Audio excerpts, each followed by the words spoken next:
Hi guys, good morning. দেখো এটা কী মাছ সবাই বলতে পারলে ভালো। আমি বলবেন এটা কী মাছ কাটছে আমার দিদি। পুকুর থেকে ধরেছি আমি আর আমার দাদা, বাট মাছটার নামটা আপনারাই বলবেন এটা কী মাছ। দিদি জানেন তা কমেন্ট করে বলবেন এটা কী মাছ এবং কে কে চেনেন। বাট আমি এইসব মাছ আমি খাই না। আমি তো একদম দেশি মাছ পছন্দ করি না, আমি খাই না। শুধু আমার একটা মাছই প্রিয়, কাঁটাপোনা। আমি কাঁটাপোনাটাই বেশি পছন্দ করি। আর সামুদ্রিক মাছ ওই দু একটা, জাস্ট ইলিশ মাছ, চিংড়ি মাছ, এই সব মাছ।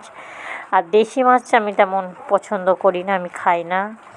আমার কেমন একটা গন্ধ গন্ধ মাটি মাটি গন্ধ লাগে, আমি সেটা পছন্দ করি না। কে কে ভালোবাসো, যদি এই মাছ কেউ খেয়ে থাকো জানাবে। আমার দিদি কাছে মাছটার সাইজ দেখেছো, এটা মিনিমাম 1 কেজি থেকে 1.5 কেজি মতন হবে মাছটা। মানে এতটাই বড় আর এতটাই ভীষণ। আমার দিদি বলছে আমি ধরতেই পারছি না, এত কষ্ট হচ্ছে, তবু ও কাটছে। বন্ধু, আমার দিদি মাছটা কাটুক, তবু আমি আপনাদের একটা কথা বলি। কেউ কেউ যদি আমার চ্যানেলটা সাবস্ক্রাইব করেনি, প্লিজ করে দেবেন। আমি ছোটোখাটো যেটুকু পারি আমি একটু ভিডিও করি। আপনারা যদি না সহায়তা করে তাহলে কী করে চলবে বলুন। এই যে আমার দিদি দেখো মাছ কাটছে, আমার মাসির মেয়ে এটা। এবারে দেখুন, সবাই মিলে যদি না আমাকে সহায়তা করেন কী করে চলবে বলুন। সবাই সাহায্য করবেন, লাইক করবে, কমেন্ট করবে, প্লিজ সাবস্ক্রাইব করে দেবেন।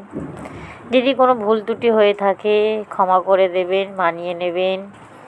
এবং প্লিজ আমাকে একটু সাহায্য না করলে আমি কি করে পারবো বলুন আপনাদের করতে বলুন। এই দেখুন এই মাছটা এতটাই ঘাস, মানে ওখানকার গ্রামে তো ঘাস পাতা ভর্তি পুকুরে, ভীষণ ঘাস খেয়ে নিয়েছে। দেখুন প্রচুর ঘাস খেয়েছে। আমি তো প্রথমে ভেবেছিলাম ডিম ওটা, কিন্তু না, ওটা আমার দিদি বলে এগুলো ঘাস খেয়ে ফেলেছে। এগুলো ওরা ঘাস খায়, এসব মাছ নাকি প্রচুর। আমি এই জন্যে খাই না, আমার খুব মাটি মাটি গন্ধও লাগে, আমার খুব আঁশটানি গন্ধ লাগে, তাই আমি দেশি মাছ খাই না। আর আমার সহ্যও হয় না, সব মাছ খেলে আমার শরীর খারাপ করে, আমি যেন খাই না। দিদি এই যে পিস করে নিচ্ছে পেটি পেটি করে। এটা অ্যাকচুয়ালি আমার মায়ের জন্যেই হচ্ছে বেশি আর্জেন্ট, কারণ আমার মায়ের শরীরটা ভালো নেই, তাই বেশি রিচ খাবে না। তাই আমার বৌদি ওই কাঁচকলা আলু দিয়ে তরকারি করে দেবে বলে তাই এই মাছটা পুকুর থেকে ধরে এনেছে। অ্যাকচুয়ালি পুকুরে প্রচুর মাছ, প্রচুর, কিন্তু মাছ সেসব মাছ তো মানে জালে উঠছে না, তাই এই মাছটা উঠেছে, এই মাছটাই নিয়ে আসা হয়েছে। দিদি এই যে পেটি পেটি করে কেটে নিল, করে নিল। প্লিজ দেখো মাথাটাও রেখে দিয়েছে।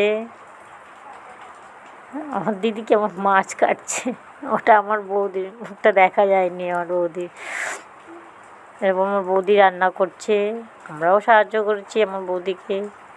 সবাই মিলে মিশে রান্না খাওয়া দাওয়া চলছে। প্লিজ বন্ধুরা সাহায্য করবেন এবং আমার পাশে থাকবেন। নমস্কার, আবার দেখা হবে।